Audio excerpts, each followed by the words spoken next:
अस्सलामुअलैकुम and a very good morning. Rahul लोहार में आप सबको खुश आमदीद कहते हैं। मैं हूं मुनीबा आसफ। मैं बिल्कुल ठीक ठाक हूँ। उम्मीद करती हूँ कि आप लोग भी जहाँ कहीं होंगे खैरियत से होंगे और आप लोगों का कल का जो दिन है वो बहुत बहुत अच्छा गुजरा होगा। तमाम तर जितने भी इस वक्त हमें देख रहे हैं जिन्होंने क्रिसमस मनाई है उन्होंने भी बहुत अच्छी अपनी क्रिसमस मनाई होगी। आज थोड़ा सा जनाब अपनी नॉर्मल ज़िंदगी के बारे में बात कर लेते हैं। आज हमने बात करनी है कि जब किसी से कद ताल्लुक़ ही हो जाए ना तो हमें क्या करनी चाहिए, क्योंकि इंसान की ज़िंदगी बड़ी गैर यकीनी है। अगले पल की ख़बर नहीं है कि क्या ही हो जाए। आप खुद याद करें कि हम कहाँ से शुरू हमने किया था और आज के दिन हमारी ज़िंदगी कितनी मुख्तलिफ है। कौन कब आया, कौन कब चला गया, पता नहीं चला। ये इसलिए भी है कि ज़िंदगी रुख बदलती रहती है। इंसानी ताल्लुकात की भी यही हालत होती है। ये सीधे या आसान नहीं होते हैं। बाज़ औक़ात हालात, गलत फहमियाँ या रवैयों की बिना पर हमें किसी से क़त्अ ताल्लुक़ी करनी पड़ती है। कोई दोस्त हो, करीबी हो या कोई भी हो, ये फ़ैसला कभी कह ले के तकलीफ़ के बग़ैर नहीं लिया जा सकता है। ज़रूर तकलीफ़ होती ही है। और गो के ये जो तमाम तर सूरत हाल होती है जनाब, ये कोशिश करना चाहिए कि कभी क़त्अ ताल्लुक़ी ना हो, कि ये अल्लाह ताला और उसके रसूल सल्लल्लाहु अलैहि वसल्लम को भी बिल्कुल पसंद नहीं है। मगर ज़िंदगी में बाज़ औक़ात ये इंसानी मजबूरी बन जाती है। पर इस सूरत में भी हमें चाहिए कि हम हकीकत को जल्द अज़ जल्द तस्लीम करें। चाहे किसी की भी गलती हो, माफ़ करें, आगे बढ़ें। और इस सूरत में कभी ऐसा रवैया मत अपनाएं जो इंसानी मयार पर पूरा ना उतर सके। माना कि जनाब क़त्अ ताल्लुक़ी का मतलब रिश्तों को ख़त्म करना है, मगर इसका मतलब ये भी नहीं है कि हम अखलाकियात भी भूल जाएं। हम उस अमल को भी जो है ना मुहज़्ज़ब और मुस्बत अंदाज में अंजाम दे सकते हैं। सबसे पहले ये समझें कि इख्तलाफात ज़िंदगी का हिस्सा होते हैं। ये ज़रूरी नहीं है कि हर इंसान आपकी सोच से मुत्तफ़िक हो या आपकी सोच के मुताबिक ही चले, लेकिन जब रास्ते जुदा करने का वक्त आए तो थोड़ा सा तहम्मुल के साथ इज़्ज़त का दामन हाथ से नहीं छोड़ना चाहिए। दूसरों की इज़्ज़त करना हमारी वैसे भी अपनी शख्सियत की आकासी करता है। ऐसे मौके पर अक्सर हम ना कुछ बड़ी गलतियां कर बैठते हैं। पहली गलती ये कि हम गुस्से में आकर बेबुनियाद बातें करना शुरू कर जाते हैं, इल्ज़ामात लगा देते हैं, ज़ाती ज़िंदगी को निशाना बनाते हैं, यहाँ तक कि जो मुंह में आता है ना हम वो कहते चले जाते हैं।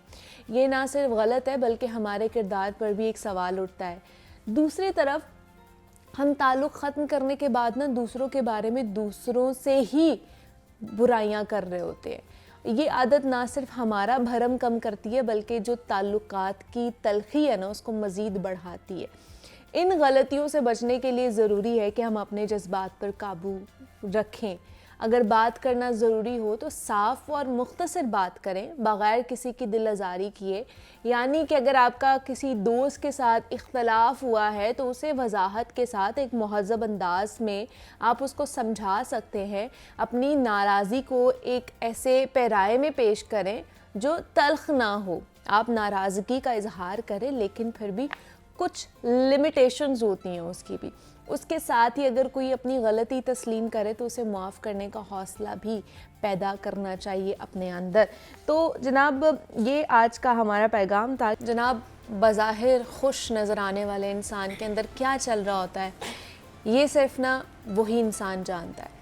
हमारे इर्द गिर्द बहुत से ऐसे अफराद पाए जाते हैं जो किसी न किसी परेशानी या किसी न किसी स्ट्रेस चैलेंज से गुज़र रहे होते हैं और उन पर मुआशी दबाव है या किसी नाकामी का खौफ है, या फिर बहुत सी ऐसी लड़कियां हैं जो शादी के बाद ससुराल में कोई परेशानी या किसी दबाव को अपने ही अंदर रख कर ना खुश रहने की प्रैक्टिस कर रही होती हैं। एक तरफ से स्ट्रेस का शिकार होती हैं और दूसरा कि इंसान किसी दबाव को तन्हा जब उसका सामना कर रहा हो तो मुमकिन है कि यही चीज़ उसे डिप्रेशन में भी ले जा सकती है और उसकी ज़हनी सेहत के साथ साथ जिस्मानी सेहत के लिए भी वो नुकसानदेह साबित हो सकती है। तो ऐसे में क्या करना चाहिए, स्ट्रेस का कैसे पता लगाया जा सकता है कि मैं या कोई और जो है ना इसका शिकार है, तो और इससे हमने बचना कैसे है। सबसे बेहतर जो सवाल है या आज इसके ऊपर हमने गौर करना है कि जनाब हमने ये स्ट्रेस ज़्यादा माहौल से बचना कैसे है, ख़ुद को बचाना कैसे है इससे। आई नो कि ये बड़ा मुश्किल काम है कि जहाँ पर हर जगह से आपको स्ट्रेस मिल रहा हो और आपने अपने आप को उससे दूर रखना है या बचाना है, तो बड़ा मुश्किल है, चैलेंजिंग सिचुएशन हो जाती है। लेकिन फिर भी हम उस पर आज बात करेंगे और कुछ ना कुछ सोल्यूशन ढूंढने की कोशिश करेंगे। तो इस पर बात करने के लिए हमारे साथ स्टूडियोज़ में मौजूद हैं मोटिवेशनल स्पीक हैं, लाइफ कोच हैं, डॉक्टर आरिफ सिद्दीकी साहब हैं। डॉक्टर आरिफ, आपको वेलकम कहते हैं जागो लाहौर में। कैसे हैं आप? ठीक है, अल्हम्दुलिल्लाह, ग्रेट। डॉक्टर साहब, आज हमने बात करनी है कि स्ट्रेस का शिकार नहीं हूँ। हाँ, शुक्र है हम भी नहीं हैं। तो मुझे बताइए, आज हमने बात करनी है कि how to manage stress. Stress सबको होता है कहीं ना कहीं, मतलब हम अगर सुबह ऑफिस भी आ रहे होते हैं ना, तो हम टाइम से पहुंच जाएं, हमारा टाइम से काम हो जाए, हम इसका भी स्ट्रेस ले रहे होते हैं कहीं ना कहीं, छोटी छोटी चीज़ों का भी। लेकिन हम उसको मैनेज कैसे करें, ये सबसे इम्पॉर्टेंट चीज़ है। लेकिन हमें पता कैसे चलेगा कि हम स्ट्रेस का शिकार है, ये भी है। सबसे पहले तो ये बताइए। अच्छा, पहले तो हम अगर आपके जिसका इंट्रो अभी आपने मुझसे जो बात की उसी में से 2 की वर्ड्स ले लेना, तो उन की वर्ड्स में इस सारे प्रोग्राम का निचोड़ ऑलरेडी मौजूद है। एक तो ये है कि आपने कहा कि स्ट्रेस को मैनेज कैसे करें। इट मींस कि हमें इस बात को समझ जाना चाहिए कि स्ट्रेस हमारी जिंदगी का हिस्सा है। We can manage it, we can't get rid of it. Exactly, true. जो हम कहते हैं स्ट्रेस खत्म हो जाए, स्ट्रेस को आप पॉजिटिव वे में यूज कर सकते हैं। जिस तरह आपने कहा कि वक्त पर आने की भी स्ट्रेस होती है, प्रोग्राम को अच्छा पेश करने की भी स्ट्रेस होती है, फिर घर वापस जाने की स्ट्रेस होती है। अच्छा, अब ये स्ट्रेस आपके ऊपर ऐसा दबाव डालती है कि आप ज़्यादा मेहनत करती हैं, ज़्यादा बेहतर रिजल्ट देती हैं और नतीजतन पब्लिक ज़्यादा खुश होती है। तो स्ट्रेस को पॉजिटिव वे में मैनेज किया जा सकता है। एक तो ये चीज़ सीखनी है। अब हम कैसे करें इस चीज़ को? इसी में आपने एक दूसरा वर्ड यूज़ किया, चैलेंजिंग सिचुएशन। अच्छा, अब जो अच्छे वर्ड्स हैं ना, वो आपको उससे कॉप करने के लिए बेहतर मेंटल स्टेट फ्राहम करते हैं। आप कहते हैं मैं फंस गया हूँ, मैं जकड़ा हुआ हूँ, मेरे से बहुत बुरा हुआ, मेरे से जुल्म हो गया, मुझे दबा के रख दिया, मुझे पीस के रख दिया। ये वो वर्ड्स हैं जो आपको negative mental and physical state में ले जाते हैं, नतीजतन इमोशनल ब्रेकडाउन हो जाता है। अच्छा, जब आप इन्हीं चीज़ों को पॉजिटिव वर्ड में, मतलब देयर इज अ चैलेंज। अच्छा, अब इंसान में चैलेंज को एक्सेप्ट करने की, चैलेंज को विन करने की, उसे ओवर करने की ख्वाहिश होती है कि मैं ये करूं। बिल्कुल ऐसे। जब आप उस सिचुएशन में जाते हैं और आप उसे चैलेंज का नाम दे देते हैं, मुसीबत की बजाय चैलेंज, जस्ट सिर्फ नाम चेंज करने से आपकी स्टेट चेंज होती है, आप उस सिचुएशन को और तरह से देखने लग जाते हैं। तो एक तो जितने भी हमारे व्यूअर्स हैं हमें देख रहे हैं, एक तो आप ये समझिए कि स्ट्रेस को मैनेज करना है, इसे पॉजिटिवली यूज करना है। नंबर 2 ये है कि आप अपनी कम्युनिकेशन को बेहतर करें, अपनी सेल्फ टॉक को बेहतर करें। जिस मसले को समझते हैं कि ये मसला है, उसे चैलेंज समझकर उसे ओवरकम करने की कोशिश करें। तो पहली तो ये 2 चीजें जो आपके इंट्रो में बड़ी मजे के वर्ड्स थे, मैंने कहा आज मैं उन्हीं से अपनी गुफ्तगू स्टार्ट कर लूं। ठीक है, ओके। आज उसके बाद स्ट्रेस है क्या, इसके बेशुमार डेफिनेशंस होंगी। साइकोलॉजिस्ट और तरह की देंगे, साइकियाट्रिस्ट और तरह की देंगे, डॉक्टर और तरह की देंगे, फार्मा इंडस्ट्री वाले और तरह की देंगे, हिप्नोथेरेपिस्ट, एनएलपी वाले और तरह की देंगे। अगर मैं इसे एक फिक्रे में समोना चाहूँ कि व्हाट इज स्ट्रेस, एक फिक्रे में समोना चाहूँ, तो मैं ये कहूँगा it is a state of mental state of unresourcefulness. अच्छा, वो इमोशनल प्रॉब्लम है, वो काम का प्रॉब्लम है, खानदानी प्रॉब्लम है। आप जहनी तौर पे खुद को अनरिसोर्सफुल महसूस करते हैं कि ये मेरी कैपेसिटी, मेरी एबिलिटी से ज़्यादा है, शायद मैं ये कर ना पाऊँ। ये चीज़ आपको उस स्टेट में ले जाती है। ओके। अच्छा, अब दूसरा इसका कॉन्सेप्ट ये है कि हम आमतौर पे कहते हैं कि आपकी सोचें आपके जिस्म पर असरअंदाज होती हैं। ये वाइस वर्सा भी है। Your physiology changes your mental state as well. अच्छा, if you change your physiology you change your psychology. Okay, तो अगर आप हाउ इज इट पॉसिबल? आप देख लें कि अगर मैं थोड़ी सी एक्टिंग कर रहा हूँ, तो नहीं हूं मैं। जी, जरूर स्टेट में होते हैं तो आमतौर पे यूं बैठे होते हैं, यूं सेल्फ टॉक में क्या हो गया मेरे साथ, मैं कहाँ फंस गया, ये आपकी बहुत ऑटोमेटिकली हम डाउन फील कर रहे होते हैं। आपकी ये उस वक्त बॉडी लैंग्वेज होती है, और इस बॉडी लैंग्वेज से आपके माइंड को जो सिग्नल जा रहे हैं वो वही है कि यू आर डाउन। ओके, ठीक है। आप अगर बॉडी लैंग्वेज को चेंज करें, कमर को सीधा करें, गर्दन को सीधा करें, कंधे पीछे जाएं आप, और यहाँ पर करके बात करें। अब आप इस पोजीशन में व्यूअर्स हों या आप हों, आप ये कह ही नहीं सकते कि आई एम डिप्रेस्ड। ये बॉडी लैंग्वेज दिमाग को ये मैसेज नहीं दे रही। ठीक है। जब आप रिसोर्सफुल स्टेट में, रिसोर्सफुल फिजिकल स्टेट में आते हैं, तो आपका माइंड अपॉर्चुनिटीज के बारे में सोचता है, सॉल्यूशंस के बारे में सोचता है। और जब आप डिप्रेस्ड स्टेट में होते हैं तो फिर आपका माइंड जो है वो इम्पॉसिबिलिटीज के बारे में, मैं ये नहीं कर सकता, उसके बारे में सोचते हैं। तो चूज राइट स्टेट ठीक है, to make a good life. क्या बात है। तो इसके ऊपर जिस तरह डॉक्टर आरिफ साहब ने कहा है कि साइकोलॉजिकल प्रॉब्लम्स भी बहुत ज़्यादा ख़ासतौर पर स्ट्रेस की वजह से बढ़ती जा रही हैं, तो हम लोग अपनी चीज़ों को मैनेज नहीं कर पाते, हम अपने स्ट्रेस को मैनेज नहीं कर पाते हैं। हमारी जो रोज़मर्रा की चीज़ें होती हैं, ख़ासतौर पर जो लोग ऑफिस जा रहे होते हैं, उनके लिए बहुत मुश्किल हो जाता है स्ट्रेस के साथ चीज़ों को लेकर चलना, मैनेज करना, परफॉर्मेंस ख़राब हो जाती है। तो उस पर बात कर लेते हैं कि साइकोलॉजिकली किस तरह ये इम्पैक्ट आपकी पूरी परफॉर्मेंस के ऊपर डालता है। तो इस पर बात करने के लिए साइकोलॉजिस्ट हमारे साथ मौजूद है नेहा खान है। नेहा, आपको वेलकम कहते हैं जागो लाहौर में, कैसी हैं आप? बिल्कुल ठीक, आप कैसी हैं? मैं भी बिल्कुल ठीक ठाक। नेहा, हम बात करें हाउ टू मैनेज और how to cope up with stress ना, हम इसको ख़त्म तो नहीं कर सकते हैं, ये अब हमारी लाइफस्टाइल का एक हिस्सा है कि कहीं ना कहीं हमें स्ट्रेस होता है, लेकिन अब उसको मैनेज करना हमें आना चाहिए। हर कोई बात कर रहा होता है, हमें डिप्रेशन हो गया है, हमें स्ट्रेस हो गया है, हमें एंजाइटी हो गई है, लेकिन उससे बचना कैसे है या उससे कोप अप किस तरह करना है, वी डोंट नो। क्या ये साइकोलॉजिकली आपको ट्रिगर कर रहा होता है कि नहीं कर रहा होता? इसमें बहुत सारे फैक्टर्स इन्वॉल्व हैं। हर स्टेट में आप जिस भी सिचुएशन में, उसमें आपकी दो चीज़ें बहुत ज़्यादा मायने रखती हैं। एक तो आपकी फिजियोलॉजिकल स्टेट, जिसकी बात डॉक्टर साहब ने भी की अभी, और दूसरी आपकी साइकोलॉजिकल स्टेट। तो obviously body plays a very crucial role in this. अगर आप बिल्कुल इस तरह करके, जैसा उन्होंने अभी रोल प्ले करके भी दिखाया, बैठे हुए हैं, तो वो माइंड को मैसेज जो है that is in a negative way, वो एक नेगेटिव थॉट के तौर पे जो है वो जा रहा है कि हम डाउन हैं, हम लेथार्जिक फील कर रहे हैं, हम फटीग्ड हैं, हम एग्जॉस्टेड हैं। तो वो जो माइंड कैच कर रहा है मैसेज जो हम अपनी बॉडी के थ्रू दे रहे हैं, दैट इज़ कि हम अंडर स्ट्रेस हैं, हम बहुत ज़्यादा ओवरवेलम हुए हुए हैं, बहुत ज़्यादा हम एग्जॉस्टेड हैं, फ्रस्ट्रेटेड हैं। लेकिन जैसे आप अपनी फिजियोलॉजिकल स्टेट सही करते हैं, तो आपकी साइकोलॉजिकल स्टेट ऑटोमेटिकली बेहतर होना शुरू हो जाती है। But then again it's a vicious cycle. आपने अपने माइंड को भी ऐसे ट्रेन करना है कि वो अपनी फिजियोलॉजिकल स्टेट को जो है वो मॉनिटर कर सके। होता यहाँ पे क्या है कि हम माइंड जो है, माइंड इज़ बेसिकली समथिंग जिसको हम ट्रेन कर सकते हैं। अगर अनट्रेन माइंड को हम देखें तो अनट्रेन माइंड जो है वो बहुत ज़्यादा ओवरवेलम होगा, हर चीज़ को लेके बहुत ज़्यादा वो पैनिक होगा, एंजाइटी का शिकार होगा, डिप्रेशन होगा, सब कुछ होगा। लेकिन अगर उस माइंड को हम समझें और क्योंकि माइंड हमारे कंट्रोल में है, तो माइंड को ट्रेन अगर हम करना चाहें तो हम ट्रेन कर सकते हैं। और एक ट्रेंड माइंड जो है वो कभी भी किसी भी सिचुएशन में ओवरवेलम नहीं होता। अच्छा, मैं ना थोड़ा सा इस कॉन्सेप्ट को भी जानना चाहती हूँ। लोग कहते हैं ख़ासतौर पे इसमें, जैसे मैंने बात की कि बहुत सी लड़कियाँ जब उनकी शादी हो जाती है, ससुराल में बहुत ज़्यादा चीज़ें सफ़र कर रही होती हैं, स्ट्रेस अंदर कहीं ना कहीं रख रही होती है, लेकिन बाहर से खुश रहती है, ताकि अपने घर वालों को या सोसाइटी को क्यों पता चलना है कि हम किस चीज़ से गुजर रहे हैं। क्या जब एक माँ बनने वाली होती है लड़की और जब वो स्ट्रेस बहुत ज़्यादा लेती है, तो क्या हम ये सोच सकते हैं कि वो जो 9 मंथ्स के अंदर अगर उसका स्ट्रेस का पीरियड बहुत ज़्यादा रहा है, तो जो बच्चा डिलीवर होगा वो भी कहीं ना कहीं स्ट्रेसफुल माहौल में आएगा और उसकी भी कहीं ना कहीं चीज़ों में या जीन्स में स्ट्रेस आ सकता है? बिल्कुल, genetics play very important role. अच्छा, और उसकी जीन्स में आ सकता है। बिल्कुल, आपके जितने भी न्यूरो डेवलपमेंटल डिसऑर्डर्स हैं, they are somehow related to stress. Okay, आपकी बाद की ज़िंदगी में एक बच्चा है, ये आजकल जितने भी न्यूरो डेवलपमेंटल डिसऑर्डर्स जिस तरह के ADHD, ऑटिज्म, लर्निंग डिसेबिलिटीज़, ये जितने डिसऑर्डर्स हैं, they are somehow related to the complications that you have in pregnancy. Okay, तो अब अगर वो डायग्नोज ना हो, अब जब भी हम किसी बच्चे को देखते हैं, एज अ साइकोलॉजिस्ट जब मैं किसी बच्चे को देखती हूँ, तो पहला सवाल माँ से ये होता है कि आपकी प्रेगनेंसी कैसी थी, वाज इट स्मूथ या was there some kind of complication. और स्ट्रेस जो है it plays a very crucial role. और जाहिर है स्ट्रेस है तो आपकी खुराक भी ठीक नहीं होगी, आप न्यूट्रिएंट्स भी नहीं सही ले रहे होंगे जो बेबी डेवलपमेंट के लिए चाहिए।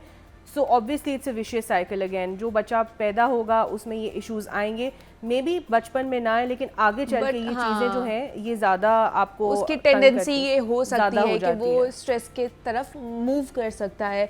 तो डॉक्टर साहब, आपको लगता है कि ग्रैटिट्यूड का मतलब हमें पता है? वैसे मेरा ख्याल है कि पता है, मगर उसकी जो फिलॉसफी का वो नहीं पता। पता है। वक्त बीमार होते हैं, हाँ चीख के अल्हम्दुलिल्लाह भी साथ मुंह से निकल रहा होता है। वो कंडीशनिंग ऐसी की हुई है कि चीखते भी रहना है, अल्हम्दुलिल्लाह भी कहते रहना है। लेकिन एक्चुअली ग्रेटिट्यूड तो किसी और सेंस में देखा जाना चाहिए, उसके डीप में जाना चाहिए। मैं इस गुफ्तगू को थोड़ा सा वापस ले जाना चाहूँगा डॉक्टर नेहा की तरफ, जिन्होंने जो बात की ना गोल्स की, मैं उसमें एक दो फिक्रे ऐड करना चाहूँगा, क्योंकि गोल्स तो अच्छे होते हैं।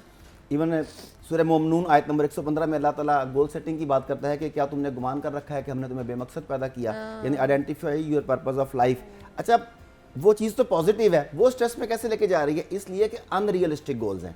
अच्छा, ठीक है, और आप फैंटेसी वर्ल्ड में रहते हैं। आज जो हम सोशल मीडिया की एज में हैं, इवन ब्यूटी के स्टैंडर्ड्स देखने कितने अब अनरियलिस्टिक हो गए हैं। जिन फिल्टर्स को दिखा के हमें चीजें दिखाई जाती हैं, जब हम फिजिकल देखते हैं तो फिर आदल कुछ बढ़ के भाग जाते हैं। अच्छा, अब क्या हुआ कि वही चीजें पहले अच्छी लगती थी, अब वो अच्छी नहीं लग रही। ब्यूटी के स्टैंडर्ड्स भी हमारे अनरियलिस्टिक हो गए। हमारे गोल्स, हम जो लोगों को देखते हैं कि 5 second, 10 second, 20 second, 1 minute, 2 minute के क्लिप के बाद उनकी ज़िंदगी में ऐसी तब्दीली आ गई, हम समझते हैं कि शायद ये हमारा गोल भी ये होना चाहिए। फिर वो अनरियलिस्टिक गोल के रातों रात जो कामयाबी मिलेगी, वो कहानियों में बाबा जी आते हैं, सीने से लगाते हैं, ज़िंदगी बदल जाती है, परी आती है, छड़ी घुमाती है, ज़िंदगी बदल जाती है। आप हंस रही हैं, लेकिन आप हैरान होगी कि आज भी 90% लोग इसी फैंटेसी वर्ल्ड में रहते हैं, इसी तरह दुनिया में रहते हैं। इसी तरह के उनके गोल्स हैं कि मैं ये वाला चिल्ला काट लूंगा, मेहनत नहीं करनी, मैं ये वाला चिल्ला काट लूंगा तो ये हो जाएगा। उसके बाद जब चीज़ें नहीं मिल रही होती तो वो उस खास मेंटल स्टेट में चले जाते हैं, जिसे कभी स्ट्रेस कहती हैं, कभी डिप्रेशन कहती हैं, कभी और डिसऑर्डर्स की बात करते हैं सारे के सारे।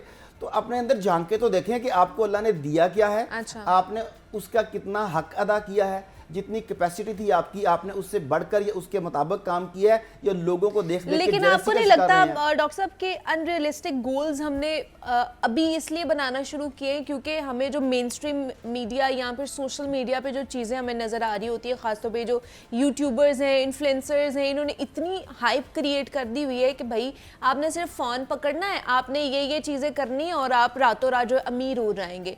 और इन चीजों को भी हम लोग देखकर हम लोगों ने वो गोल सेटिंग कर ली भी। फैंटेसी वर्ल्ड ही हो गया ना, ये फैंटेसी वर्ल्ड में रह रहे हैं ना। अब लोग मेहनत करने की बजाय, एजुकेशन में मेहनत करने की बजाय, अपने ऊपर मेहनत करने की बजाय, अपने बिजनेस पर मेहनत करने की बजाय वो उस खास लम्हे के मुंतज़िर रहते हैं, वो लम्हा जो उन्हें रातों रात अमीर बना दे। अब रातों रात के पीछे फलसफा है, एक खातून ने गाना गाया और वो रातों रात वायरल हो गया।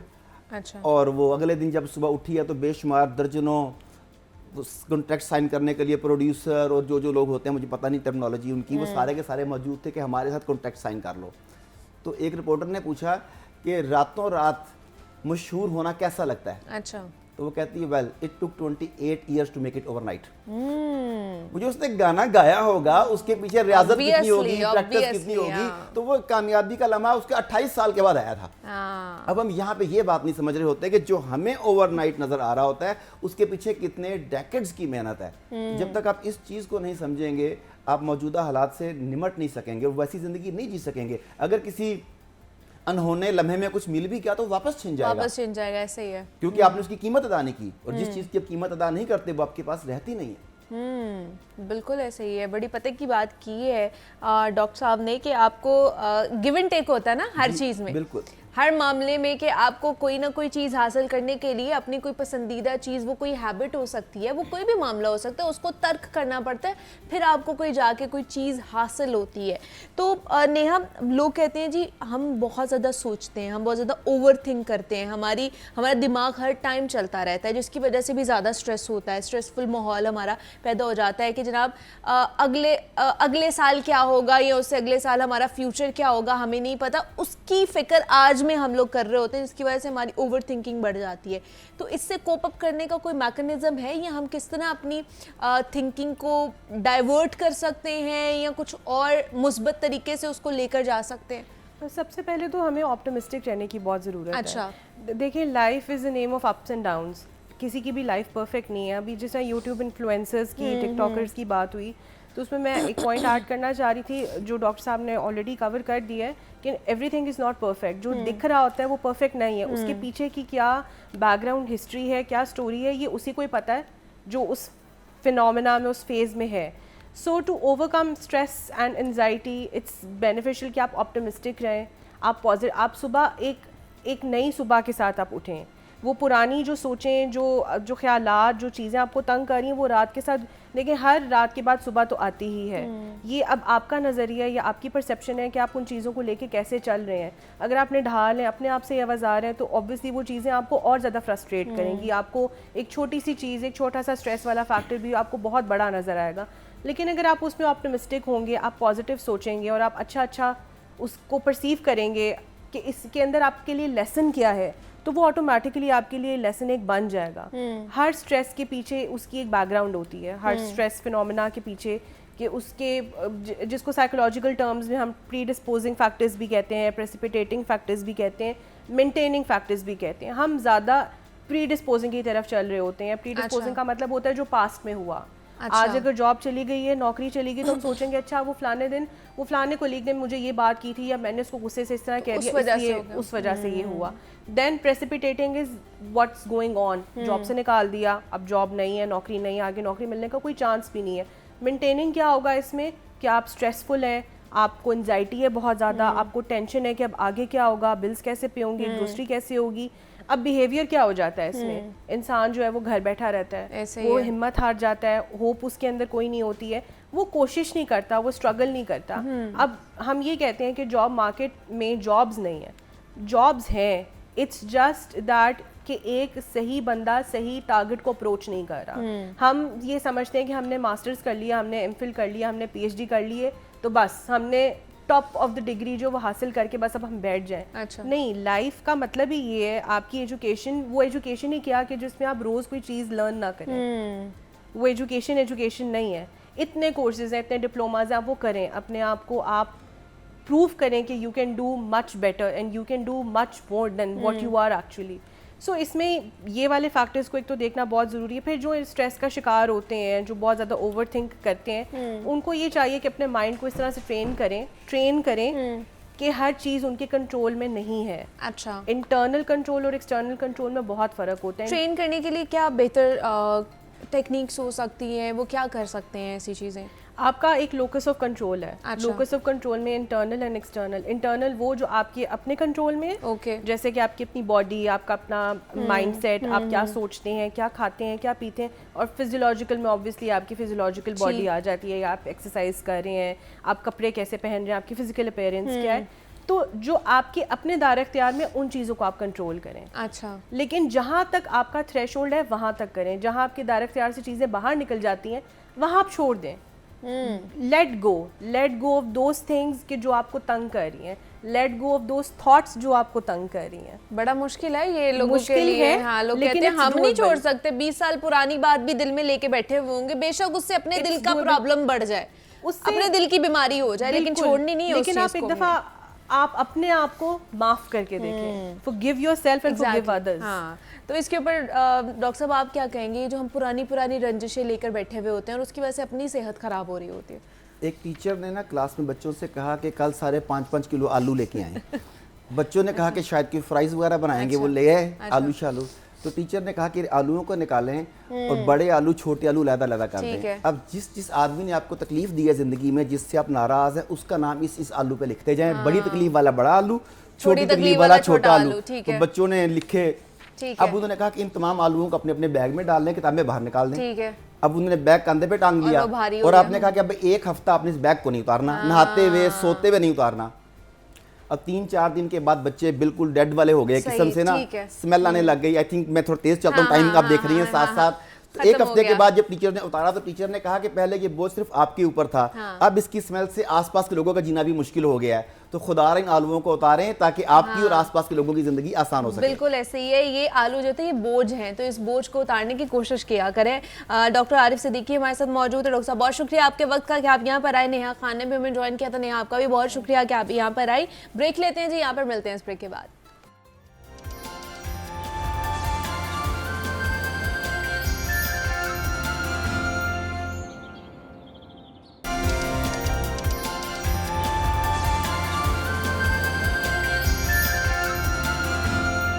अभी आगे बढ़ते हैं जनाब। अब थोड़ी सी बात कर लेते हैं हुकूमती फ़ैसलों के हवाले से, ख़ास तौर पर नॉन फाइलर्स पर पाबंदियों के हवाले से। कौमी असम्बली में टैक्स लॉ तरमीमी बिल पेश कर दिया गया है और मुजव्वज़ा तरमीम के मुताबिक नॉन फाइलर्स पर 800 सीसी से ज़ायद गाड़ियाँ ख़रीदने पर पाबंदी होगी और नॉन फाइलर्स मखसूस हद से ज़्यादा जायदाद भी नहीं ख़रीद सकेंगे। दूसरा ये कि नॉन फाइलर्स पर मखसूस हद से ज़्यादा शेयर्स की ख़रीदारी पर भी पाबंदी लगाई जा रही है। नॉन फाइलर्स बैंक अकाउंट भी नहीं ओपन कर सकेंगे और नॉन फाइलर्स एक हद से ज़्यादा बैंकिंग ट्रांजैक्शंस भी नहीं कर सकेंगे। और तरमीम के मुताबिक नॉन फाइलर्स को मोटरसाइकिल, रिक्शा और ट्रैक्टर ख़रीदने की सिर्फ इजाज़त होगी। तरमीम के मुताबिक ये भी बताया गया है कि गैर रजिस्टर्ड कारोबारी अफराद के बैंक अकाउंट्स मुंजमद भी किए जाएंगे और गैर रजिस्टर्ड कारोबारी अफराद जायदाद ट्रांसफ़र भी नहीं कर सकेंगे।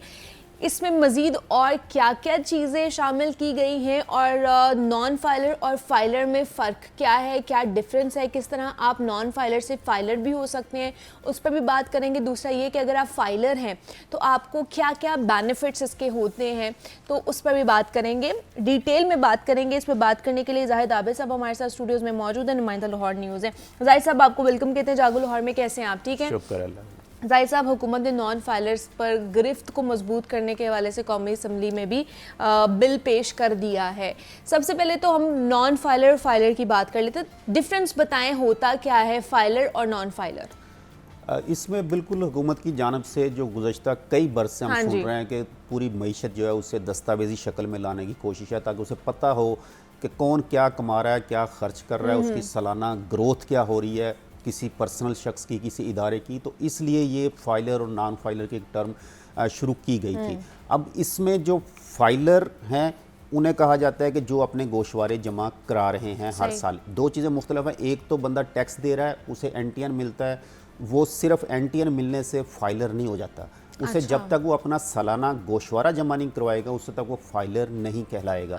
जिसके लिए हुकूमत ने जो एफबीआर ने या हुकूमत ने जो बेसिक शराइत चंद रखी हैं, उसमें एक तो ये है कि आपकी आमदनी अगर 5 लाख रुपए सालाना से ज़्यादा है तो आपने गोशवारा हर सूरत जमा कराना है। अगर आप 10 मरले से बड़े घर में रहते हैं तो उसके लिए भी आपने गोशवारा जमा कराना है। 1300 सीसी बड़ी गाड़ी की अगर आप मालिक हैं तो आप उस कैटेगरी में आ जाते हैं कि आप अपना गोशवारा हुकूमत को दें। गोशवारा क्या है?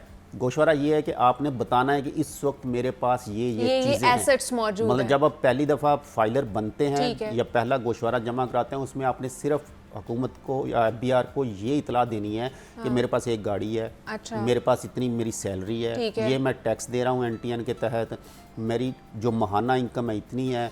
और इसी तरह इवन के यहाँ तक कि बिल्स के बारे में भी जाना जाता है कि आप बिल्स कितने अदा कर रहे हैं। तो ये तमाम तफसीलात जब हुकूमत के पास आ जाती है तो उस वक्त तक तो हुकूमत ज़्यादा नोटिस, एफबीआर की जानब से ज़्यादा नोटिस नहीं लिया जाता कि आपके पहले गोशवारे पे आपसे बहुत कम हमने कभी सुना है कि पहले गोशवारे पे किसी को गिरफ्त कर लिया गया हो कि आपके पास ये जायदाद कहाँ से आई, आप कैसे बनाई। लेकिन जब अगला गोशवारा आप जमा कराएंगे 1 साल बाद, तो उस वक्त आपसे पूछा जा सकता है कि आपने पिछले गोशवारे में बताया था कि आपके पास एक गाड़ी है 1300 सीसी या 800 सीसी, अब आपके पास एक 3000 सीसी गाड़ी आ गई है, इसका टैक्स आपने दिया है। अब आप पहले आपने एक घर अपना बताया था कि मेरे नाम में एक घर है, अब अगर आपके 2 घर हो गए तो कहाँ से हो गए, आपने उसका पैसा कहाँ से उस पर टैक्स दिया है। तो ये वो चीज़ है जो कि लैक कर रही है हमारी मईशत में, कि हमारी मईशत में इस वक्त लोग पैसा कमा रहे हैं लेकिन वो उससे हुकूमत तक इतला उसकी नहीं पहुंच पाती। मतलब लाहौर शहर में अगर आप देखें तो आपको गली मोहल्लों में ऐसी छोटी छोटी दुकानें नज़र आएंगी कि जहाँ पर रोज़ाना वो कोई चने बेचने वाला, कोई पाए बेचने वाला, कोई टिक्के बेचने वाला, वो हज़ारों रुपये रोज़ाना कमा के घर जाते हैं, लेकिन वो अपने आप को उसमें शो नहीं करते क्योंकि उनकी डॉक्यूमेंटेड नहीं है कोई प्रॉपर्टी। लेकिन अब ये है कि हुकूमत के पास जब एक जो हमारा आईडी कार्ड है, ये इसको सबसे बड़ी एक चीज़ है, ठीक है, कि जैसे ही एफबीआर एंटर होता है ना वो आपकी, आपका सारा चीज़ सामने आ जाती है। अगर आपके पास घर पैसे पड़े हैं वो तो सामने नहीं आएंगे, कि अगर आपने चार पहियों के नीचे या बेड के नीचे छिपाए हुए तो वो तो सामने नहीं आएंगे। लेकिन अगर आपके बैंक में आपके नाम कोई चीज़ है, आपकी गाड़ी आपके नाम है, आपका घर आपके नाम है, तो फौरी तौर पर उसके सामने आ जाएगा कि ये बंदा तो इतना इसके पास जायदाद है लेकिन इसने शो नहीं कराया, इनकम टैक्स नहीं दे रहा हमें। तो ये एक IMF की भी बड़ी ये शर्त है, इसे एक होना चाहिए पूरी दुनिया में ये सिलसिला है कि हुकूमत के पास इस किस्म के डॉक्यूमेंट होने चाहिए कि अगर कोई बंदा कमा रहा है तो वो हुकूमत कहती है हमें फिर टैक्स दें आप। तो ये इसी तरह एक बुनियादी चीज़, इसका मकसद सिर्फ नहीं तो हमारे क्यों है यहाँ पर, अगर पाकिस्तान में देखा जाए तो ये जो टैक्स कल्चर है इसको क्यों पसंद नहीं किया जाता, इवन दो कि हर जगह पे हर मुल्क में जो है ना वो टैक्स बड़ी खुशी खुशी लोग देते हैं, पाकिस्तान में टैक्स कल्चर क्यों नहीं पसंद हो रहा? इसमें 2 कंसेप्ट हैं। एक तो ये है कि लोग पहले कहते हैं कि हमें क्या मिल रहा है, अच्छा, मतलब उन्हें साफ पानी मिल रहा है, उन्हें सेहत मिल रही है, उनके बच्चों को तालीम हुकूमत दे रही है, उनको सड़कें बेहतरीन किस्म की मिल रही हैं। तो वो एक पहले तो ये जवाब आ जाता है कि जब हमें हुकूमत कुछ नहीं दे रही, मतलब कितने लोग हैं जिनके बच्चे सरकारी स्कूलों में पढ़ते हैं या सरकारी अस्पताल में लोग इलाज कराना बर्दाश्त करते हैं या पसंद करते हैं, मजबूरी में कोई चला जाए अलग बात है, वरना हर किसी की तरजीह जो है वो प्राइवेट हॉस्पिटल होगी, कहीं प्राइवेट क्लिनिक होगा। तो जिस वक्त लोगों को ये एतमाद नहीं है कि हमारा जो पैसा हम दे रहे हैं वो हम पे खर्च नहीं हो रहा। अब हुकूमत का दूसरा मौक़िफ़ है, हुकूमत कहती है जब हमारे पास पैसा आता ही नहीं है तो हम खर्च कहाँ से करें, कि हमारे पास तो पहले ही इतने पैसे सिर्फ हम इकट्ठा कर पा रहे हैं कि हम जो रोज़मर्रा के अखराजात हैं, जो करंट एक्सपेंडिचर है वही पूरा कर रहे हैं। तो दोनों तरफ एक ट्रस्ट डेफिसिट जिसे कहा जाता है वो दोनों तरफ है, कि जिसने टैक्स देना है वो कहता है मुझे क्या बेनिफिट है, और हुकूमत कह रही है कि हमारे पास टैक्स आएगा तो हम खर्च करेंगे। तो ये दोनों ऐसी चीज़ें हैं जिन जब तक ये ट्रस्ट लेवल कायम नहीं होगा कि जो वो टैक्स देने वाला उसे ये एहसास हो कि मैं जो टैक्स दे रहा हूँ मुझे कल को इसका बेनिफिट मिलेगा। खुदा ना खास्ता आज अगर मैं 5 लाख रुपए महीना कमा रहा हूँ, कल अगर मैं नहीं कमाता तो हुकूमत, सोशल सिक्योरिटी वाले मेरे दफ्तर या मेरे घर आके खुद मुझे कहेंगे ये आपका माहाना जो खर्चा है वो हम आपको दे रहे हैं क्योंकि अब आप क्राइसिस में हैं। तो ये बाहर की दुनिया में यही तरीका है ना कि सोशल सिक्योरिटी नेटवर्क इतना बेहतर है कि जैसे ही लोग को बेरोजगार होता है, किसी के बाजू का मसला हो जाता है, किसी की टांग का मसला हो जाता है, घर बैठा तो उसे सोशल सिक्योरिटी से फौरी तौर पे ऑटोमेटिकली उसके ट्रांसफ़र होनी शुरू हो जाती हैं, उसकी जो डेली नीड्स हैं वो पूरी होनी शुरू हो जाती है। तो लोगों का एक ट्रस्ट लेवल है। तो हुकूमत को अपने तौर पर भी इस पर काम करना होगा। टैक्स लोग फिर ही देते हैं कि जब उन्हें ये यकीन हो। मतलब पाकिस्तान अब चैरिटी के लिहाज से दुनिया के 2 या 3 बड़े ममालिक में शामिल है जहाँ चैरिटी सबसे ज़्यादा की जाती है। लोग पैसा खर्च तो करते हैं, देते भी हैं, डिजर्विंग तक पहुंचता नहीं है वो। हाँ नहीं, लोग जो जाती तौर पे देते हैं वो तो देते ही देते हैं। मतलब लोग पैसा रख नहीं रहे, वो सिर्फ ट्रस्ट ना सर्कुलेट हो रहा है, पैसा कहीं ना कहीं सर्कुलेट हो रहा है। यानी वही जो चैरिटी का पैसा दिया जाता है वो अगर हुकूमत के खजाने में आए तो हुकूमत को बहुत बड़ा उसका फायदा हो। अच्छा। लेकिन वो चैरिटी के नाम पे लोग देना पसंद कर लेते हैं। हम रमज़ान में देखते हैं बड़े बड़े लोग वो लाखों रुपए रोज़ाना खर्च करते हैं। तो लेकिन जिस वक्त टैक्स ऑफिसर उनके पास आएगा तो कहेंगे हमारे पास कुछ नहीं है भैया, आप जाओ। हुकूमत को क्या इस चीज़ का भी इदराक है कि जो उनके मातहत काम कर रहे हैं, वज़ीर हैं, उनके साथ मुआवनीन हैं, मुशावरत वाले हैं, नीचे सारे काम कर रहे हैं, जो वो भी टैक्स नेट में हैं, वो भी फाइलर हैं कि नहीं है? हाँ, वो तकरीबन फाइलर होंगे। अच्छा। क्योंकि अब वो सिस्टम ऐसा है कि जैसे जैसे आप ऊपर की लेयर पे आते जाते हैं, मतलब जो इलेक्शन लड़ता है उसे अपना गोशवारा जमा कराना मस्ट है, बल्कि हर साल जमा कराना लाजमी है, वरना उनकी मेंबरशिप मुअत्तल कर दी जाती है। जब तक गोशवारा जमा नहीं करवाएंगे आपका नहीं होगा। तो अब उसमें वो डंडी मार जाए वो अलग बात है कि जो जायदाद उनके नाम है, उनकी है, वो अपने किसी भतीजे को शो कर दें, किसी मुलाजिम के नाम शो कर दें, जिसे बेनामी जायदाद जैसे हमें नजर आ भी आते हैं ना। हाँ, किसी मुलाजिम के अकाउंट में इतने ज्यादा पैसे आ गए, वो भी एक तरीका होता है। हाँ, कि किसी का नाम है, मेरे नाम तो नहीं है जी, मैं तो बड़ा, तो वो इस किस्म की चीजें हैं। लेकिन उन्हें कागजी कार्रवाई पूरी करनी पड़ती है। मतलब अब वो उसमें डंडी कितनी मारते हैं वो उनकी सवाबदीद है या फिर इदारों की जिम्मेदारी है उसे ट्रेस करें।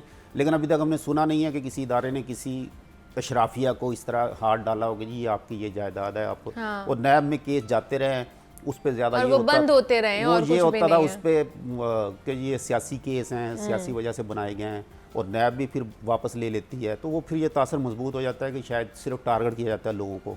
तो ये एक चीज़ है कि जो बाहर के ममालिक में भी कोई खुशी से टैक्स नहीं देता। हाँ, लोग ये नहीं कहते कि हम कोई रियासत की खिदमत कर रहे हैं, वो मजबूर हैं टैक्स देने को। उनका सिस्टम इतना उन्होंने अपडेट कर लिया है कि कोई बंदा बगैर टैक्स के वहाँ रह नहीं सकता। हाँ, हुकूमत को पता है, रियासत को पता है कि कौन क्या कमा रहा है, क्या खा रहा है। तो अगर आपका सिस्टम इतना मजबूत हो, लेकिन सिस्टम बनाने वाले ही जब लूप होल बीच में ऐसे रख देंगे कि कोई नहीं हम एडजस्ट कर देंगे, आप फिक्र ना करें, तो फिर चीज़ें थोड़ी मुश्किल होती हैं। लेकिन बाहर के ममालिक में लोग अगर बेशक खुशी में नहीं भी देते हैं टैक्स, लेकिन उन्हें इन रिटर्न भी तो बहुत सी चीज़ें मिल रही होती है ना। वहाँ पे एजुकेशन सिस्टम उनका अच्छा है, फ्री हर चीज़ है, उनकी सेहत की फैसिलिटीज़ कितनी अच्छी है, उनका जो कह लें कि सड़कें हैं, उनका ट्रांसपोर्ट का कितना मामला अच्छा है। तो वो उनका दिल भी करता है फिर मेरे ख्याल से, जब वो ये सारी चीज़ें आउटर लेयर एक क्रीम देखते हैं तो उनका दिल करता है कि हाँ हम भी इनपुट करें, अपना टैक्स जो है ना वो दे आराम से इजीली, क्योंकि यहाँ पे हम उतना टैक्स नहीं दे रहे तो वहाँ पर ज़्यादा टैक्स होता है। मतलब अब देखें, आप जो निजी हाउसिंग सोसाइटीज़ हैं वहाँ पे आप रहते हैं तो आप महाना एक बिल देते हैं, पानी का बिल देंगे, सिक्योरिटी का बिल देंगे, सीवरेज का बिल देंगे, रोड मेंटेनेंस का बिल देंगे, वो हर माह आप दे रहे हैं। और मेरा ख्याल है आम से आम सोसाइटी भी है, 3,000-4,000 रुपये वहाँ पर अब रूटीन में एक महाना बिल आपको आ जाता है कि आपका ये है। लेकिन जो वो हाउसिंग सोसाइटी में नहीं है, जो लोग जो शहरी इलाका दूसरा है, वहाँ पर आप किसी से 3,000 रुपये महाना लेके देखें, वो नहीं देगा। वो मतलब मैं भी अब अगर कहीं दे रहा हूँ टैक्स वो सिक्योरिटी वो अपनी सोसाइटी को, तो फिर मैं सोचता हूँ कि ये तो मैं खरीद रहा हूँ इन लोगों से तमाम सर्विसेज, रियासत मुझे क्या दे रही है? मतलब पानी के पैसे मैं दे रहा हूँ उनको, सीवरेज के मैं दे रहा हूँ, सिक्योरिटी के मैं दे रहा हूँ, रोड मेंटेनेंस के मैं उनको दे रहा हूँ, तो मेरी रियासत कहाँ है? मेरी रियासत सोसाइटी से बाहर शुरू होती है। सोसाइटी के अंदर उसकी कोई जिम्मेदारी नहीं कि मुझे साफ पानी पहुंचाए, मुझे सीवरेज का बेहतरीन सिस्टम फराहम करे। तो वो फिर ऐसी चीज़ें कि जब मैं कहता हूँ कि जब मैं 3,000 या 4,000 रुपया यानी मैं साल का 50,000 रुपया मैं दे रहा हूँ इसी टैक्सेस की मद में है ना, टैक्स इसीलिए होते हैं ना कि मुझे सर्विसेज फराहम की जाए, तो जो मुझे सर्विस फराहम कर रहा है उसे मैं दे रहा हूँ, तो मैं हुकूमत को या रियासत को क्यों दूँ? तो ये एक ऐसी चीज़ें हैं कि जिस पे अभी बहुत काम करने की ज़रूरत है। सिर्फ टैक्स लगा देने से टैक्स नहीं मिलेगा, जब तक लोगों को ये सेंस ना दी जाए कि आपका जो पैसा है वो हम खर्च करेंगे, आप पे खर्च करेंगे। अच्छा। मतलब फिर वही मिसाल, सोसाइटी मुझसे पैसे ले रही है, अगर वो मुझ पर नहीं खर्च करेगी तो मैं जाकर पूछूंगा कि भाई मैंने आपको इतने पैसे दिए और मेरे घर पानी नहीं आ रहा। वो कहेंगे जी सॉरी हम अभी ठीक करते हैं। तो जहाँ आप वासा में चले जाएंगे वो कहेंगे अच्छा बंदा आएगा तो देखेंगे। वो सालों साल गुजर जाते हैं। ये एक लोगों को अपने तौर पर भी थोड़ा किरदार बेहतर करना है और असल में सिस्टम अपडेट होना है कि जहाँ पर लोगों को ये तासर मिले कि उनका पैसा उन पर खर्च हो रहा है और होना है, उनका फ्यूचर सिक्योर है, उनके बच्चे का फ्यूचर सिक्योर है कि कल खुदा ना खास्ता उन पे कोई क्राइसिस आते हैं, कोई बहरान आता है माली, तो रियासत हमारे साथ खड़ी होगी, तो फिर वो लाजमी तौर पर पैसे देंगे। तो अभी ये कानून साजी तो होने जा रही है, तो क्या अब क्या होगा आगे, क्या प्लान है हुकूमत का? लास्ट मिनट है, इस हवाले से बताएं। देखें हुकूमत ने ये तो अब श्योर है कि जो हमारा टैक्स टू जीडीपी जिसे हम कहते हैं कि मजमूई जो हमारी आमदनी है उसके लिहाज से हमारा टैक्स 9% पे है, जो कि कहा जाता है कि अगर किसी मईशत ने तरक्की करनी है या अपने पाँव पे खड़ा होना तो कम से कम 15% तक होना चाहिए। तो अगर तो हुकूमत, और ये हुकूमत ने करना है किसी ना किसी तौर पे, चाहे वो ज़ोर से करें चाहे मजबूरी में करें, जैसे भी कराई में कहने पे करें, तो ये एक चीज़ अंडरस्टूड है कि ये चीज़ें होनी है। इसलिए आवाम को भी थोड़ा सा अपने तौर पर ज़हनी तौर पर तैयार होना चाहिए कि अपने आप को इस सिस्टम में लेके आएँ, अपने आप को बेहतर उस दस्तावेजी शक्ल में कारोबार करें जो उनके लिए भी बेहतर होगा। वरना फिर यही है कि वो ब्लैक मनी के तौर पे पैसे अलमारियों में रख लेंगे, सरहानों में छुपा लेंगे, बेड में छुपा लेंगे, बाकी चीज़ें चलती रहेंगी। तो जनाब नॉन फाइलर्स हुकूमत के रडार पर होंगे आइंदा आने वाले दिनों में, बल्कि पिछले काफ़ी अरसे से हुकूमत जो है वो इक़दामात करने की कोशिश कर रही है और अब जनाब कौमी असम्बली में बिल भी पेश कर दिया गया है। तो देखते हैं कि अब नॉन फाइलर्स के ख़िलाफ़ मज़ीद क्या कानूनी कार्रवाई होती है और कानून साजी होती है। तो हमारे साथ जाहिद आबिद साहब मौजूद है। जाहिद साहब बहुत शुक्रिया आपके वक्त का कि आप यहाँ पर आए। ब्रेक लेते हैं, यहाँ पर मिलते हैं इस ब्रेक के बाद।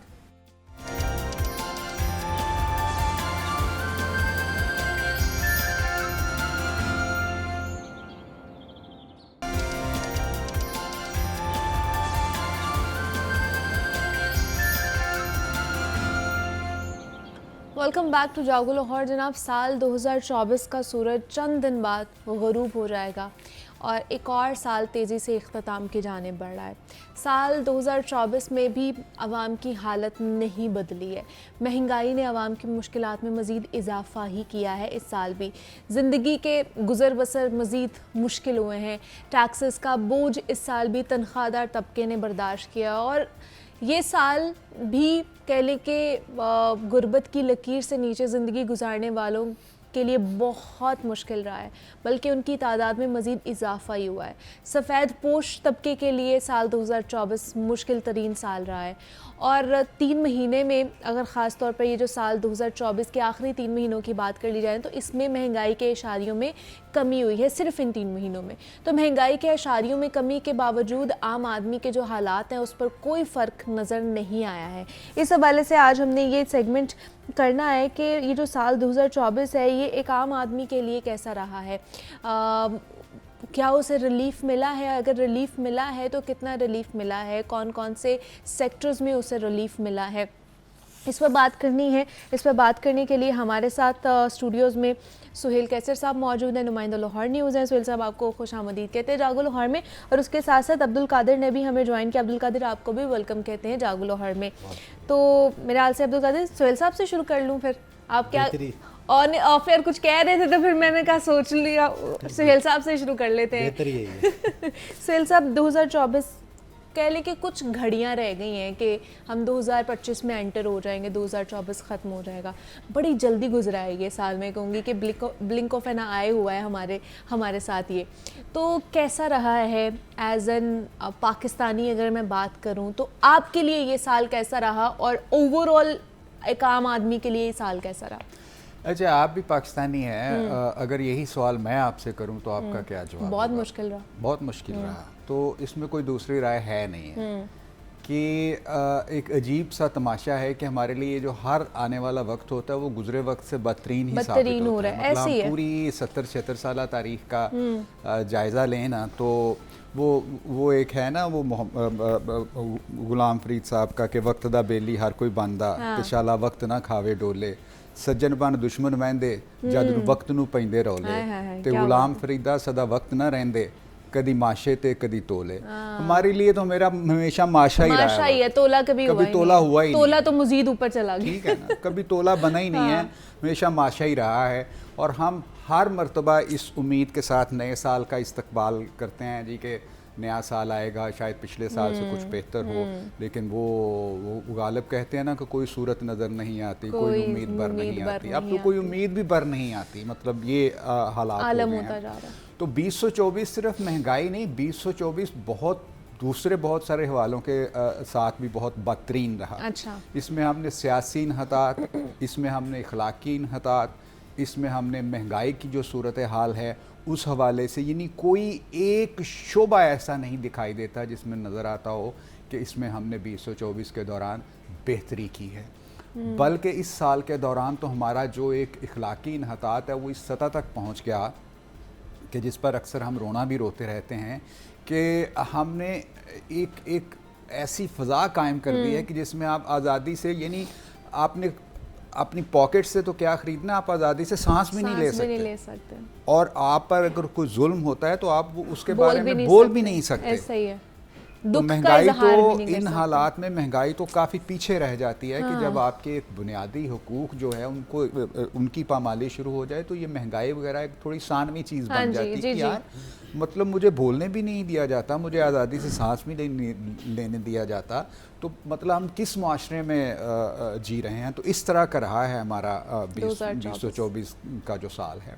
अब 2025 आने वाला है, उस वही उम्मीदें होंगी, वही बातें होंगी, वही सारा कुछ दोबारा से रेजोल्यूशंस बनेंगी, एक एक्शन रिप्ले होगा कि जी वो दुआ करते हैं कि जो 2025 है हमारे लिए, हमारे मुल्क के लिए बहुत, देखें वक्त उनकी मदद करता है जो वक्त से मदद चाहते हैं इखलास के साथ। अच्छा। झूठ के साथ नहीं।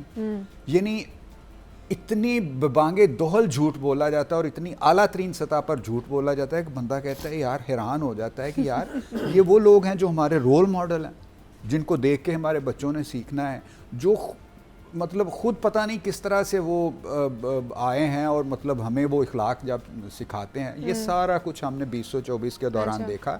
इससे पहले भी हम देखते रहे हैं, लेकिन मतलब शऊर आने के बाद जो हालात हमने 2024 के दौरान देखे ये पहले कभी नहीं देखे।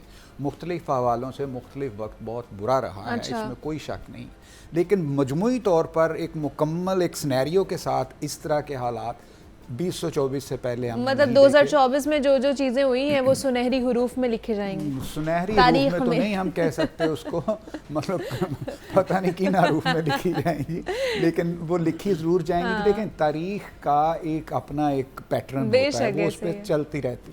लेकिन मुसीबत और स्यापा ये है कि तारीख का सबसे बड़ा सबक ये है कि तारीख से सबक कोई नहीं सीखता। बेशक ऐसे ये भी एक तारीख का हिस्सा हो जाएगा 2024 भी 2025 में जब हम एंटर करेंगे और हम भूल जाएंगे कि अच्छा ये भी मामलात हुए थे कभी। महंगाई की आपने बात की है, बिलाशुबा ये एक बहुत बड़ा फैक्टर रहा है 2024 के दौरान, और मैं हैरान होता हूँ कि जब आला तरीन सतह से मुबारकबादें दी जाती हैं कौम को कि जनाब मुबारक हो, जो महंगाई है वो सिंगल डिजिट में आ गई है, सिंगल डिजिट में आ गई है जी, महंगाई जो है वो कम हो। वो अल्लाह के बंदे ये तो देख लो कि यार मतलब वो मैं कल टमाटर 240 रुपए किलो लेके आया हूँ। अच्छा। कल मैंने खुद खरीदे 240 रुपए किलो।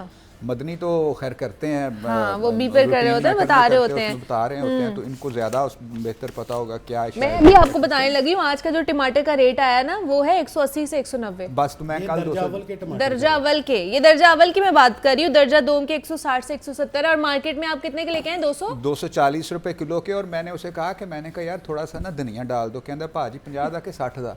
मैं कहा यार 10-20 दा पा दे। कहता है भाजी कसम से, कहता है 50 रुपए से कम नहीं देते हम। हाँ, पहले कौन सा ऐसा जमाना होता है जिसमें धनिया भी मुफ्त में दे देते थे, और हरी मिर्चें भी मुफ्त में दे देते थे। और ये मतलब कौम को मुबारकबाद दे रहे हैं कि यार मतलब जख्मों पर नमक छिड़कने के मुतरादिफ है, यार ऐसे ही है। कुछ तो देख लो यार, कुछ तो खुदा का खौफ करो।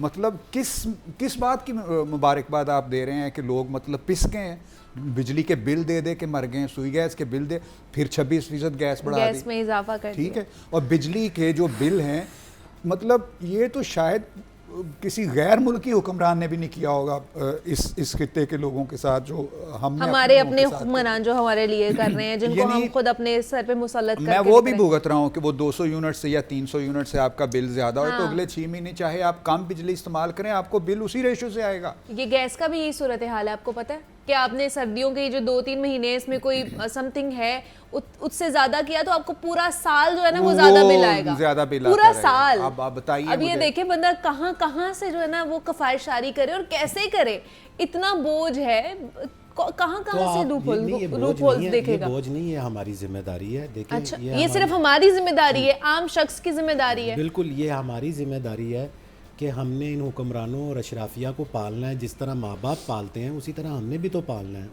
और उनको पालने के लिए, उनकी आओ भगत के लिए, जैसे बच्चे कहते हैं कि हमें खिलौने चाहिए, हमें नई साइकिल चाहिए, नई गाड़ी चाहिए, हमें नए कपड़े चाहिए, इसी तरह इनके लिए भी जो नए गाड़ियाँ हैं, नए तनख्वाहें हैं, हाँ, इनके नए टॉयज़ जो हैं वो हम ही ने ख़रीद के देने हैं। तो उनकी ख़रीदारी के लिए फिर माँ बाप को पेट काटना पड़ता है। तो हम अवाम जो एक आम आदमी है, इस अशराफिया और इस ख्वास के मुकाबले में वो फिर अपना पेट काट रहा है। जहाँ तक जैसे सुहेल साहब ने कहा कि महंगाई के जो इशारिया, और आपने भी कहा कि 3 महीनों में कम हुए, अब थोड़ा सा इसमें आवाम को कंफ्यूज किया जाता है। अच्छा, वो मुबारकबाद इस शिद्दत से दी जाती है और इस अंदाज से दी जाती है एक दूसरे को कि जैसे महंगाई ख़त्म हो गई है। अब इसकी मिसाल ये है कि एक साल के शुरू में जो आलू था वो 100 रुपए किलो था। अच्छा, अब उसकी महंगाई की शरह जो थी वो 28% थी, यानी कि साल के आखिर तक वो 28% महंगा हो गया, 128 रुपए का हो गया। अब जो है वो 5% है, तो वो दोबारा जो है वो 95 रुपए पे नहीं आया। अब वो 28% में से 5% कम भी नहीं हुआ। अच्छा, वो जो स्पीड है उसकी रफ्तार बढ़ने की जो स्पीड थी, अब हाँ। 128 में जो हमने ऐड करना है वो तकरीबन 7 रुपए और ऐड करने हैं। इस तरह जो है वो लोगों को कंफ्यूज किया। पहले अगर बहुत तेजी से वो राइज कर रही थी कीमत, तो अब वो 5% आहिस्ता से ज्यादा। पहले जो है उसकी अगर एक आम मिसाल ये दी जाए कि पहले जो रफ्तार थी उसकी बढ़ने की वो 28 किलोमीटर फी घंटा थी। अब जो है वो 5 किलोमीटर है। ये रिवर्स गियर नहीं लगा। अच्छा। ये नहीं हुआ है कि वो आपकी कुव्वत खरीद में आ गई हो। आपकी कुव्वत खरीद को सुकड़े हुए अगर 2 साल हो गए हैं, तो ये अगर 0% पे भी महंगाई की शरह आ जाएगी तो चीज़ें सस्ती नहीं होंगी। अच्छा। चीज़ों की कीमतें बढ़ने की शरह जो है वो कम होगी। अब हमारे जो हुक्मरान हैं वो हमें जो है वो इस तरह का कंफ्यूज करते हैं। जी मुबारक हो 32% थी महंगाई, अब जो है वो 5% हो गई है। ये हमारी कामयाबी है। अब लोग जो है वो कंफ्यूज हो जाते हैं कि शायद सुहेल कैसर साहब जैसे जो हैं वो भी कि शायद ये जो टमाटर जो 240 वाले हैं ये 140 पे आ गए, या उनकी कम होने की शरह जो है वो अब बढ़ गई है कि वो अब मज़ीद कम हो रहे हैं। अब कम तो कुछ भी नहीं हो रहा। और उसके साथ साथ जो सबसे बड़ी जो चीज़ हुई है, लोगों को एतमाद नहीं रहा। ठीक है, जब लोगों का एतमाद ना हो, अब मुझे ये बताइएगा कि क्या आपको इस चीज़ का कॉन्फिडेंस है कि 1 माह बाद टमाटर 100 रुपए पे होंगे? नहीं है। खदशा यही होगा कि टमाटर 300 पे गए होंगे। हाँ, बिल्कुल। फाइलर नॉन फाइलर पे बात करते हैं कि इतना हमारा ट्रस्ट डेफिसिट है कि लोग नहीं आते इस तरफ कि हम लोग टैक्स अदा करें या हम फाइलर्स बने, क्योंकि उन्हें पता ही नहीं कि इन रिटर्न हमें मिलना क्या है। असल में मसला ये देखे, बिजली की कीमतों में इजाफा हुआ, गैस की कीमतों में इजाफा हुआ, ये 2 इजाफे ही हम ले लेते हैं जो हर घर में मौजूद है। जी जी। और इसमें इजाफे की वजह ये बताई जा रही कि मजबूरी थी क्योंकि एक्सपेंस पूरे नहीं हो रहे थे सिस्टम चलाने के लिए हमें। क्या आपको इस चीज़ का पूरा यकीन है कि ये इजाफा इसलिए किया गया है कि ये सिस्टम चलाना था, ये इस सारे मामले को ठीक करने के लिए किया गया? ऐसा नहीं है। लोगों को अब भी पता है कि लाइन लॉसेस के नाम पे जो चोरियां हो रही हैं वो उसी तरह ही हो रही हैं। बिल्कुल। और जो अशराफिया को जो मराद दी जा रही हैं वो सारी लाइन लॉसेस में आ रही हैं और लाइन लॉसेस में हम दे रहे हैं। वो जो फिक्स टैक्स जो हमें आ रहे हैं, फिक्स जो हमें महसूलात हम दे रहे हैं, इसमें वो सब चीज़ें वो हैं। ये अगर नहीं भी हैं तो ये एक परसेप्शन बन चुका हुआ है कि हम लोग जो हैं वो इन लोगों को पाल रहे हैं और हमने इनको पालना ही पालना है और हर सूरत पालना है, चाहे हम हंसी खुशी पाल लें, चाहे हम जो है वो रो धो के इन्हें पाल लें, हमने इन्हें पालना है। अब मुझे ये बताएं कि क्या लेस्को के जो बिजली की तकसीम कार या बिजली की जो वापडा जिसके उसकी ज़ेली जितनी भी तंजीमें और कंपनियां हैं उसमें जो अफसरान है वो अपनी ड्यूटी जो है वो उसी तरह कर रहे हैं जो उनकी जिम्मेदारी है? क्या उनको इजाफी जो है वो मराहत नहीं दी जा रही? उन फलाने अलाउंस के नाम पे कभी उनको नई गाड़ियां दे दी जाती हैं। सुई गैस में भी यही है। सुई गैस के फील्ड की गाड़ियां जो हैं वो आपको शहरों में नज़र आती हैं। शहरों में कौन सी गैस निकल रही है? एक अफसर जो है वो इतनी बड़ी गाड़ी के ऊपर बैठ के अपने ऑफिस में आ रहा है और वो फील्ड की गाड़ी है जहाँ पे उसने कुएं पे जाना है, जहाँ पे गैस का कुआं है या जहाँ पे रोड्स नहीं है। 4x4 गाड़ियां आप यहाँ पे शहरों में चला रहे हैं और आप कह रहे हैं कि जी बहुत मजबूरी थी इसलिए हमने जो है 26% पूछने वाला क्या होता है असल में। देखिए ये जो सिस्टम है ना, ये सिस्टम ये अशराफिया के लिए चूँकि मददगार है, उनका हेल्पिंग हैंड। आप देखिए कि अब इस निज़ाम को बचाने के लिए सारे के सारे जमहूरियत के चैंपियन इकट्ठे हो गए हैं क्योंकि इस सर्वाइवल ही इस सिस्टम के अंदर हम क्या कर सकते हैं? हम यही कर सकते हैं जो हम कर रहे हैं कि हम अपनी आवाज़ बुलंद करते हैं। वो कहते हैं ना शिकवा जुल्मत शब से तो कहीं बेहतर था कि हिस्से का दिया जलाते जाते। तो अब बात कर सकते हैं आप अब, लेकिन अब बात करते हुए भी डर लगता है। अभी हम बिजली की बात कर रहे थे कि 1 मीटर मैंने पैसे देकर खरीद लिया गवर्नमेंट से, वो मेरी मलकियत है, वो भी नहीं लग रहा वो मेरी मलकियत है। उस पर 1000 रुपया फिक्स लगा दिया है और एक अंदाजा है कि 9 करोड़ मुल्क में मीटर हैं और 9 करोड़ से 1000 आप निकालें तो 90 अरब रुपया बन जाता है जाके। अब वो कहाँ जाते हैं पैसे? जेबों में जाएंगी। ठीक है, 90 अरब रुपया। अच्छा आप ये देखें, मैं 6-6 महीने के लोगों ने पासपोर्ट जमा कराए, गवर्नमेंट के पास पासपोर्ट के लिए कागज नहीं है भाई। 3-4 महीने से तो मैंने नए मीटर के लिए डिमांड नोट्स के पैसे मीटर नहीं हो रही है उसकी, मीटर नहीं है। नहीं, वो कहते हैं कि अब वो है ही नहीं तो कहाँ से लगाएं। ये कारकर्दगी है और उस पर जब ये दावा करते हैं तो फिर बंदे को गुस्सा आता है कि यार चलो आप कोई रियलिटी को रियलाइज ही कर लो, कोई हाँ यार इतराफ़ ही कर लो कि यार मतलब हमसे थोड़ा सा ये मसला है, इंशाल्लाह ठीक हो जाएगा, हम कर लेंगे। ये नहीं, एक गलत काम के ऊपर आप उसकी जस्टिफिकेशन दे रहे होते हैं इस अंदाज से कि जो बंदे को मजीद वो इरिटेट करती है कि यार मतलब एक चीज़ को आप रियलाइज़ तो करें कि यार ये महंगाई से लोग पिस रहे हैं और हमारे वो साहब कह रहे हैं जी कि कौम को मुबारक हो कि महंगाई सिंगल डिजिट में आ गई है। अब इस पर बंदा फिर कुड़े ना तो क्या करे कि ये 2024 की सूरत है और अल्लाह करेगा इंशाल्लाह 2025 में भी यही रहेगी, बल्कि शायद इससे वर्स्ट ही हो जाए। करें, उम्मीद अच्छे की करनी चाहिए। नहीं वो तो करनी चाहिए, करनी चाहिए, लेकिन देखें ना, आप गंदुम काश करके चावलों की उम्मीद तो ना करें ना। उम्मीद फिर गंदुम की करें। अच्छा देखें, उम्मीद देखें दुनिया का सिस्टम, मैं इस बात पे बिलीव करता हूँ कि अल्लाह ताला ने जो असबाब है ना उनके साथ जोड़ रखा है। अगर हमारे असबाब ही ठीक नहीं होंगे तो दुनिया का कारोबार ठीक नहीं चलेगा।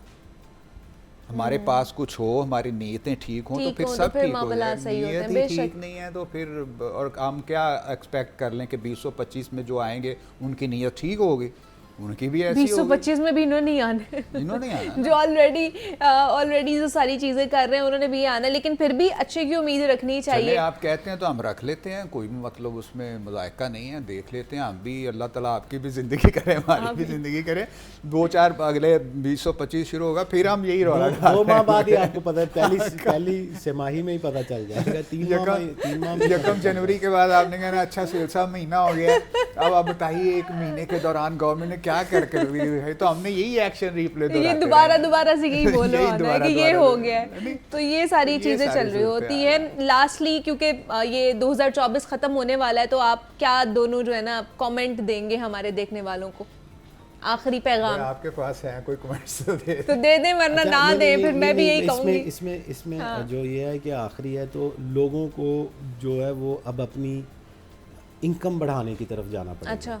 और वो इनकम बढ़ाने के लिए क्या करना पड़ेगा, उनको अपनी जो ज़ाती ज़िंदगी और जो अपनी समाजी ज़िंदगी है ना, उसकी कुर्बानी देनी पड़ेगी। यानी कि उस जो पहले वो कहते हैं ना 9 to 5, या अगर 24 घंटों में से एक पोर्शन जो है वो आपकी नींद का, एक पोर्शन आपकी अपनी ज़िंदगी है, और एक पोर्शन जो है वो कमाई का है। 3 हिस्सों में होता है। अब 2 पोर्शन जो है उसे अपनी इनकम के लिए करना पड़ेगा और घर जाके सो जाना पड़ेगा। और उसके बाद उनको बताना है कि सर मैंने ना दूसरा काम भी शुरू कर लिया है, आप मजीद मरात बढ़ाएं। मजीद आप मरात दें और गाड़ियाँ खरीदें और ज़्यादा से ज़्यादा तनख्वाहों में इजाफा करें, क्योंकि हम अब 2 टाइम जो है ना वो मेहनत करेंगे। अच्छा, एक आखिरी बात, वो ना वो देखें, वो एक दिन ना एसी साहब वो आलू टमाटर के रेट चेक कर रहे थे, मैं गाड़ी देखी को 2.25 करोड़ की गाड़ी में बैठ के ना आलू के रेट चेक करने आ रहे थे भाई आलू किस बात। चले जी, बहुत शुक्रिया आप दोनों का। अब्दुल कादिर हमारे साथ मौजूद है, सुहेल कैसे साहब हमारे साथ मौजूद है जी। बहुत शुक्रिया आप दोनों का। इसी नोट पे मुझे इजाज़त देनी है, आपने अपना बहुत सारा ख्याल रखना है। कल आपसे दोबारा मुलाकात होगी। अल्लाह हाफ़िज़।